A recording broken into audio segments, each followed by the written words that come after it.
Hindi pa rin makapaniwala si Britney sa kanyang nakikita kung kaya naman ay tumayo na siya at nilapitan yon. Di naman niya ng mga daliri ang canvas at bandang ilalim ng gilid noon. Nakita niya ang pangalan niya na pirmado at may kadikit pang date kung kailan niya yun ginawa. Tandang-tanda niya pa ang araw na yon na ipininta ang larawan. Halo-halo ang emosyon, ang nararamdaman niya na idinaan dito. Doon niya ibinuhos ang kanyang masalimuot na nararamdaman ng araw na yon. Dito niya sila isinalin. Joanna Barrowell. Maliit lang ang mga letrang yon na kung hindi pa kakatitigan ay hindi mapapansin ng mga tumitingin. Curious na lumapit na rin ang kanyang mga biyanan. Sinilip na kung ano ang kanyang tinititigan doon. Oh my! Meron ka palang pangalan dito kung saan gamit mo pang aming apelyido. Gulat na tanong ng ginang na noon lang din nila napansin. Tingnan mo, Barrowell ng apelyidong gamit niya dito. Bakit hindi natin agad nalaman? Noon pa lang sana nagawa na natin siyang makilala at matulungan. Dagdag ng ginang na hinila na palapit doon ang kanyang asawa upang mas malinaw makitang pangalan ng manugang. Nahikbi na doon si Britney. Hindi niya alam kung bakit pero bigla siyang nakaramdam ng lungkot. Tunay na minahal niya naman si Kenji at batid niya na minahal din siya nito. Kung kaya hindi niya maintindihan kung bakit hindi nila magawang isalba ang kanilang relasyon na dapat ay matatag na sa pagdaan ng mga taon. Nangako itong magbabago, ngunit bumalik sa pagiging gago at ngayon, hindi niya nakilalang asawa at pakaramdam niya ay wala ng iba pang dahilan upang manatili siya sa tabi nito. Hindi na siya naniniwalang magbabago pa si Kenji. Hanggang salita na lang ang kaya nitong gawin, hanggang doon lang. Nakatanggap na siya ng mahigpit na yakap mula sa ginang na mas ikinaiyak pa ni Britney. Siguro dahil sabik siya sa mga yakap ng magulang o marahil sa bigat ng kanyang dinadala, kung bakit biglang naiyak. Huwag kang mag-alala, iha. Ngayon kilala ka na namin. Susuportahan ka namin sa lahat ng gusto mo. Pagkatapos ng hapunan nila ng araw na yon, ay pinatawag siya ng haligi ng naturang mansyon. Pinapunta siya nito sa kanyang opisina upang kausapin. Kinakabahan si Britney. Iniisip kung anong pag-uusapan nila, gayong sa tingin niya ay napag-usapan na nila ang lahat mula nang dumating sila pagkagaling ng France. Ano po ito? Napuno ng pagtatakang mga mata ni Britney. Napabalik-balik ang tingin sa mukha ng father-in-law niya at sa kapirasong papel na nakalahad sa harapan niya. Siguro, papipirmahin siya ng kasunduan para sa apo. Ayos lang naman sa kanya yon. Sa tingin nga niya mapapabuting anak kung sa pangangalaga nila ito pero bilang ina, hindi niya maaatim na iwan doon ng bata. Hindi niya makakayang talikuran ang anak. Basahin mo, iha, para sa'yo yan. Utos ng lalaki na hinihintay ang magiging reaksyon ng manugang. Masunuring din ng pot ni Britney ang papel na nasa center table. Nasa sofa sila nakaupo. Sa tanggapan ng opisina nito sa mansyon, magkaharap, nandilat ang mga mata ni Britney nang makita niyang divorce paper yon nila ng asawa niya si Kenji. Ang nagpahulog pa ng panga niya sa tagpong iyon ay ang sariwang pirma ng asawa dito. Naikiling niya ang ulo. Imposible. Hindi pipirma si Kenji ng ganun kabilis lang just in case sa usapang divorce nila yon. Hindi kaya nilaloko lang siya ng biyanan? Pinapasakay lang. Paano po? Hindi na yun magawang ituloy ni Britney dahil natatakot siya na baka hindi totoo ang lahat. Baka pinaglalaroan lang siya ng kanyang isipan. Guni-guni niya lang ang nakalagay. Totoo po ba ito? Higit na ang hininga ni Britney. Hindi na malaman pa kung anong dapat na maging reaksyon. Matutuwa ba siya? Iiyak? Totoo ba talagang pinirmahan ni Kenji ang divorce paper nila ng mabilis lang ngayon? Nabasa naman agad ng matanda niyang kaharap ang pag-aalinlangan sa kanyang mga mata sa nakikita. Umayos na ito ng upo. Mahinang tumawa na para bang may nakakatawa sa kanilang sitwasyon. Unti-unti nitong itinago ang kanyang ulo upang sabihing tamang kanyang nakikita. Lahat iyon ay totoo. Gising na siya. Galing akong hospital, doon ko siya pinapirma. Hindi na interesado kung nasang hospital si Kenji. Batid niyang nasa bansa ito. Sinabi niya ni Manang Elsa na tinawagan ng isa sa mga maid na naiwan sa kanilang villa. Dumating daw doon ng amo, nag-aamok. Wala namang pakialam doon si Britney. Kung meron man, sobrang katiting na lamang yon. Huwag kang mag-alala, hindi ka na niya magugulo. Tinanggalan ko na muna siya ng cellphone. Mananatili siya ng hospital hanggang sa gumaling siya. Hindi na yun inintindi ni Britney, wala siyang pakialam dito. Sa lahat ng ginawa nito, namanhid na rin siya. Alam po ba niyang divorce? Hindi. Mahalaga pa ba yun ngayon, iha? Malaya ka na. Ipapasa na lang natin yan at tapos ng lahat. Magagawa mo ng gusto mo na hindi siya inaalala. Ang hiling ko lang ay maging mabuti kang ina. Walang hiyang pumalahaw na nang iyak si Britney, bunga ng labis na kasiyahan. Hindi pa rin siya makapaniwala na sa wakas, malaya na siya sa mga kamay ni Kenji. Hindi na siya matatawag nitong asawa. Sa kabila ng kanyang kasiyahan ay may lungkot pa rin siyang nararamdaman. Ibig sabihin tunay na tapos na talaga sila. Sa araw na yon, tapos na ang paghihirap niya sa piling ng malupit niyang kabiyak. Marami pong salamat. Pumasok ang ginang sa loob ng silid. Alam din niyan tungkol doon kung kaya naman hindi na siya nagulat na ganun ang kanyang naabutang tagpo. Nilapitan niya si Britney at muling mahigpit na niyakap. Pwede ka na mag-explore, iha. Pwede mo nang libutin ang mundo. Maluhaluhang tura ng ginang. Pinanood lang naman sila ng padre di pamilya. Pwede ka na umuwi sa inyo, lahat pwede na. Bumuhos pang luha ni Britney. Hindi pa rin makapaniwala ng lahat ng pangarap niya ay matutupad na. Kung gusto mong manirahan sa ibang bansa, we will support you, iha. Pwedeng doon mo ipagpatuloy ang iyong pag-aaral. Hindi namin sasabihin kay Kenji kahit napilitin pa kami. Itatago ka namin sa kanya. Magbibigay kami ng sustento sa aming apo. Ang tanging hiling lang namin ay huwag mo sanang putulin ang communication mo sa amin. Para naman kahit paano ay masubaybayan namin ang paglaki ng aming apo sa'yo. Dagdag ng ginang na marahang hinaplos ng kanyang likod. Bumuhos pang luha ni Britney sa sinabi ng biyanan na nalulungkot sa kinahantungan ng relasyon ng panganay na anak, pero hindi naman nila pwedeng konsintihin ito at habang buhay na pahirapan ang sariling mag-ina niya. Ilang araw lang na nag-isip si Britney ng magiging plano niya at nakagawa na siya kaagad ng desisyon. Ilang beses na sumagi ang kanyang kapatid na hanapin upang isama sa pag-alis at pagbabagong buhay sa ibang bansa. Ngunit isinantabi niya na lang muna ang bagay na yon. Saka na niya ito hahanapin kapag okay ng lahat. Tinulungan siya ni Althea na mag-decide kung saan magandang pumuntang bansa. Nagpunta doon ang hipag upang magpaalam sa mga magulang. Babalik ito ng France. May ayusin pa ito doon umano na may kinalaman sa negosyo nila. Nasa isip ni Britney malamang naapektuhan kay Kenji. Malaysia, pwede kayo doon. Hindi ka pwede sa France at tsak na mahanap ka kagad ni Kenji. Suggestion nito. Meron akong kaibigan na may bahay doon. Kakausapin ko sila para doon muna kayo. Kapag free kami ng mga bata, papasyal kami sa inyo. Huwag kang mag-alala, hindi pa itong huli nating pagkikita, Britney. Bubulabugin namin kayo kapag may libre kaming oras. May private plane kaya ang asawa ko. Mabilis lang, maghiwalay man kayo ni Kenji. Mananatili pa rin na sister-in-law ang tingin ko sa'yo. Maraming salamat, Althea. Naku, walang anuman. Gusto ko nga sanang kunin ulit ni Renz bilang sekretary. Ako nang nagsabing wag dahil natitiyak ko na walang kapayapaan ditong buhay mo. Oras na gumaling ng kapatid ko. Yun pa, hindi yun magbabago hanggat hindi mo tinuturuan ng leksyon. Lumayo na muna kayo ni Noah.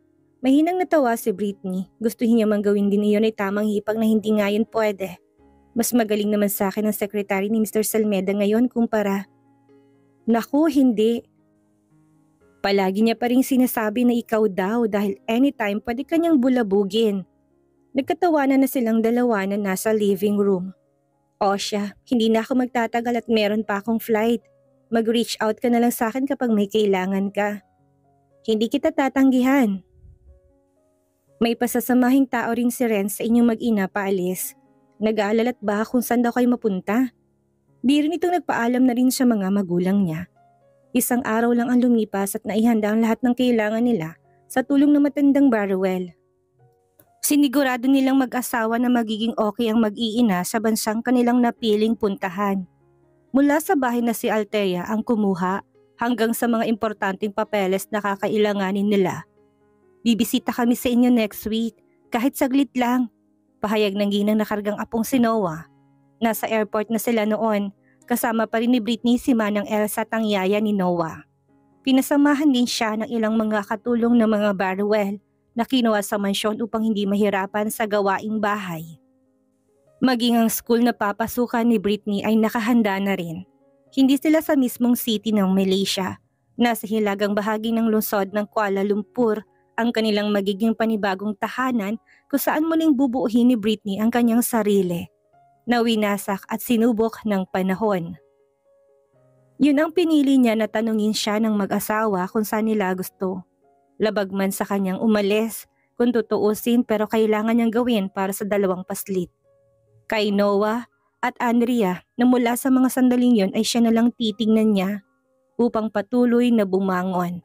Umusad hanggang sa matupad ang pangarap niya. Maraming salamat po.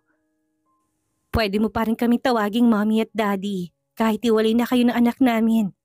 Sambit pa ng ginang na may bakas ng lungkot ang mukha. Nais niya pa sanang silang makasama sa mansyon, ngunit hindi naman nila pwedeng igiit kung ayaw ni Britney. Isa pa, naniniwala silang malayo pang mararating nito sa mundo ng pagpipinta. Ituturing ka pa rin naming bahagi ng aming pamilya, Britney. Tandaan mo sana na masana naman ang mga mata ni Britney. Kung anong bait ng mga magulang ni Kenji, siyang sama naman ng anak nila. Naging mabait din naman ito. Kinain lang yata ng matinding galit sa kapatid niya. Mukhang hindi naman babaerong ama nito. Ganon din si Althea na nasubaybayan niya ang buhay noon. Nagtataka talaga siya kung bakit lumihis si Kenji. Marahil naging mapaglaro lang din ang tadhana dito. Sige na iha, pumasok na kayo sa loob at baka maiwan pa kayo ng eroplano. We stay in contact. Huwag mo sana kaming kalimutan. Huwag mong kalimutan na may pamilya ka dito sa aming katauhan. Sa pag-apak ng mga paa ni Britney sa loob ng eroplano, pinanghawakan niya ng aayusin niyang buhay niya. Papatunayan niya sa mundo na kaya niyang mabuhay at makipaglaban kahit gaano pa siya apihin nito. Ilalaban niya ang mga pangarap niya hanggang dulo, basta kasama niya lang ang mga anak san man siya. Kung sakali na muli silang magkita ng kanyang asawa sa hinaharap, nakakasiguro siya ng ibang Britney Joanna de Guia na ang makakaharap nito. Wala nang dating katauhan niya at natupad ng pangarap niya.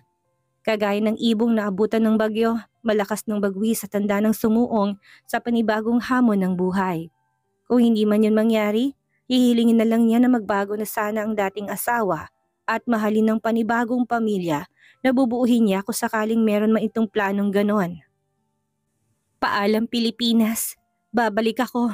Babalik kami sa takdang panahon. Mahinang usal ni Britney habang nahihigbi ang nanginginig na labit yakap ng mahigpit ang panganin na anak nila ni Kenji sa kanyang mga bisig. Tulalang nakalugmok si Monica sa ibabaw ng kama. Baka sa kanyang mukha ang pinagdadaan ng pagkabahala. Iniisip niya na kung totoo pa bang nangyayari sa paligid niya o hindi na. Sa dami ng mga nangyari, hindi na maproseso yon ng kanyang utak. Ang tanging gusto lang niya ng mga sandaling iyon ay ang makita at makasama niya sa villa na yon si Kenji. Madam Monica, you have a visitor.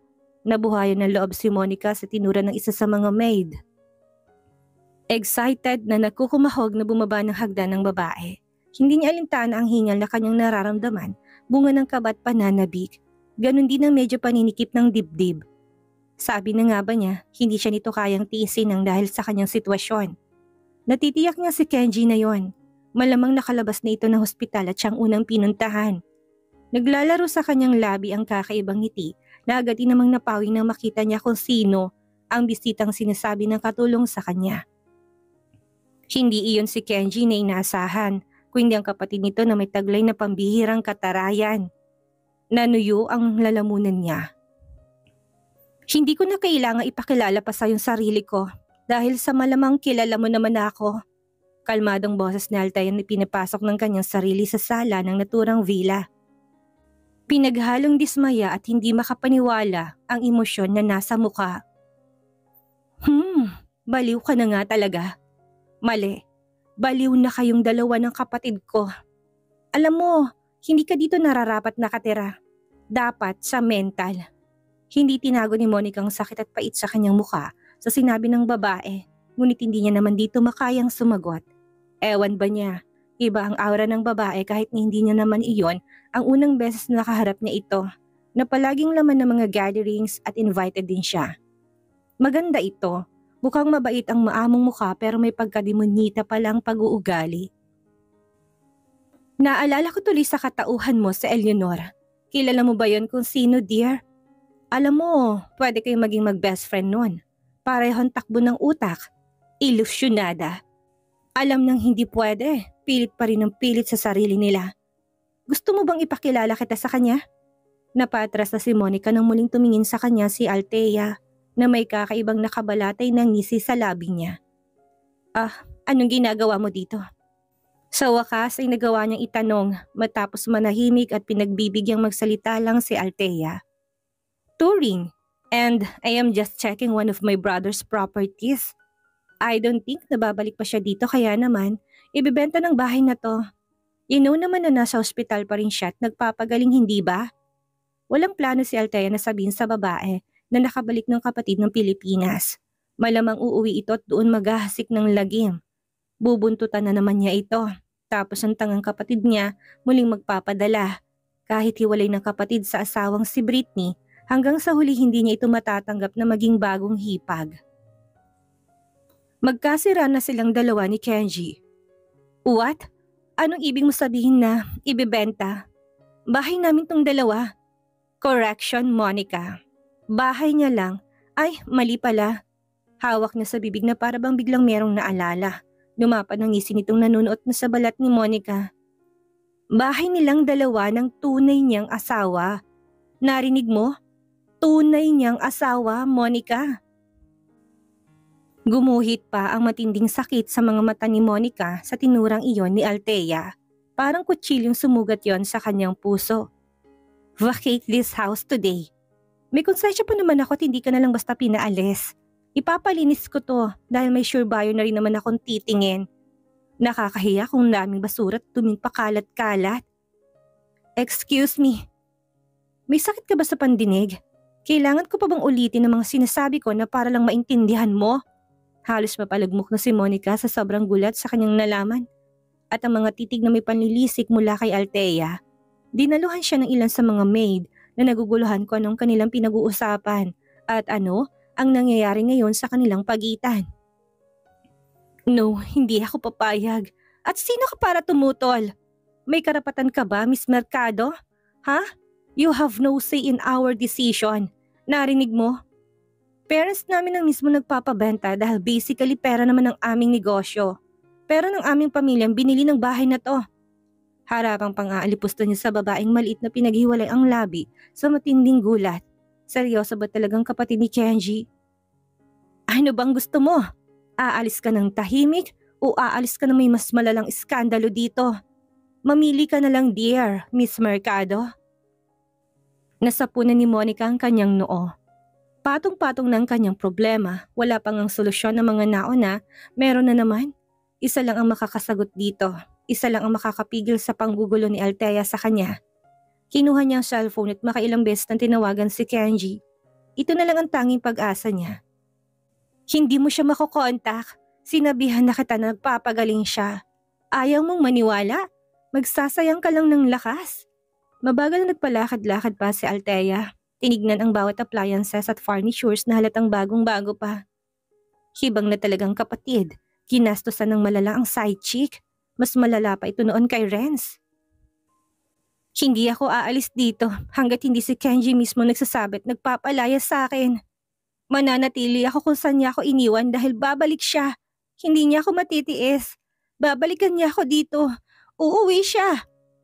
Fine. Decision mo yan, Monica. Huwag kang iiyak na parang kawawang mamaya kapag solo ka na lang dito at wala ka ng kasama. Nagre-recover ka pa naman. Baka ka-affect yan sa health mo. Paano kung bigla kang atakihin? Well, alam mo nang susunod doon. Walang pakialam na sambit ni Althea na iginala ng mga mata sa mga maids na naroroon at nakatingin pa rin sa banda nila. Listen everyone. Palakpak niya upang kunin ang atensyon ng lahat na halatang nagtatanungan ng mga nangyayari sa paligid. Clueless sila marahil kung sino siya. You are all fired! Napanganga ang halos lahat ng maids sa kanyang pasabog na umalingaw-ngaw sa bawat sulok ng living room. Why? Do you want some reason? Alright, start today. No one will pay you monthly. Do you think Madam Monica can pay your salary? Never. Do you want to work for free? Nagbulungan ng mga maid at makahulugan na katinginan na sa bawat isa. Naunawaan na nangyayari sa kanilang paligid kung bakit ganun na lang ang gulong nangyayari. Now, please do me a favor. Leave this villa today and I'll compensate you with some amount of money. I am the younger sister of Kenji Barrowell and I am under his command. If you have any complaints, keep them to yourself because I don't care. Now move everyone and get your things. Let's finish everything and settle it today. Come on! Natagpuan na lang ni Monica na tinatanaw niya isa-isang mga maid na umalis at iwan siya matapos na tumanggap ng tseke mula kay Althea. Nanggagalaiti pa siya doon dahil wala siyang magawa kung hindi ang tumuhungang at hintayin na maubos ang mga maid. Parang panaginip lang lahat na nangyari ngayon. Isang bangungot at kailangan niyang magising dahil kung hindi baka tuluyan na siyang mawala sa tamang katinoan niya. Ano? Wala ka pa rin planong umalis? Magpapaiwan ka dito? Hindi mo nakita, umalis na sila. Solo ka na, mag-isa ka na. Harap ni Althea na nakapaskil ang tagumpay sa labi niya. Pasalamat ang babae at hindi na siya mapisikal ngayon. Kung dati lang baka naubos na niyang buhok nito. At lalo pat wala namang aawat sa kanila at gigit na.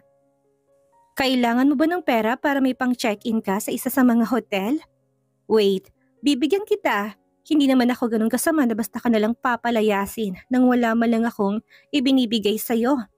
Pinanood ni Monica na may isulat sa papel ang babae na prenting nakaupo sa sofa ng sala na akala mo siyang nagmamayari ng villa at isang dayuhang bisita lang siya. Tinitigan niya ang numerong nakalagay doon ang inabot na sa kanya. Malaking halaga ito. Tanggapin mo na tumalis ka na. Walang pagpipilian ay tinanggap yun ng babae at pamarcha na humakbang. Hilang isang malata ng gamit. Sa kanyang paglabas ay baon niyang himutok ng galit at pangako sa sariling gagantihan niyang babae. Isusumbong niya ito kay Kenji dahil sigurado siyang walang alamang lalaki sa ginagawa ng kapatid niya.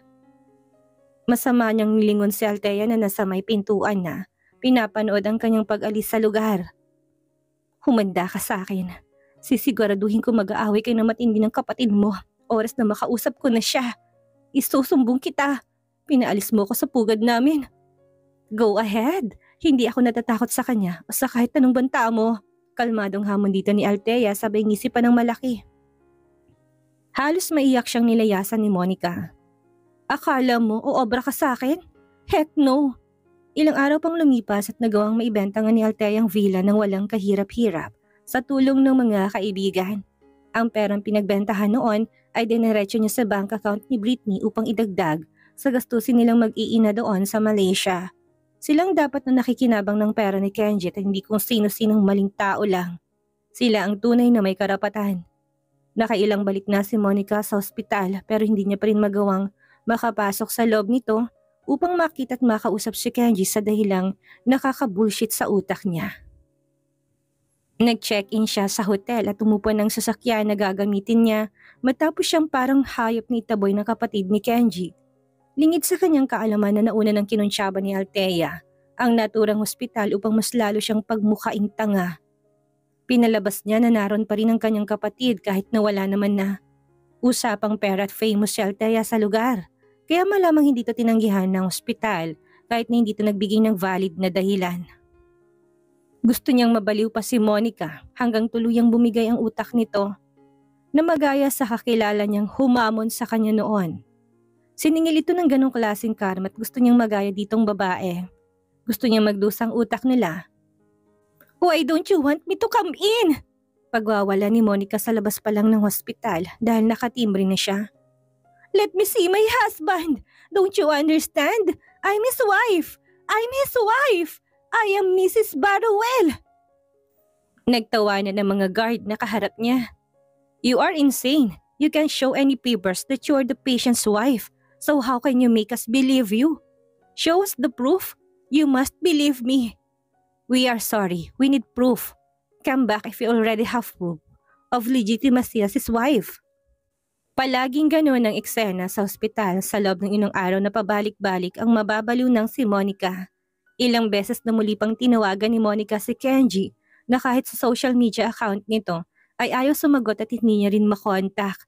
Parang literal na naglaho ang lalaki na walang anumang trace. Hindi ito gano'n. Palaging siyang inuuna nito na kahit nasa bingit ng kamatayan ang asawang si Britney noon ay siya pa rin ang pinili.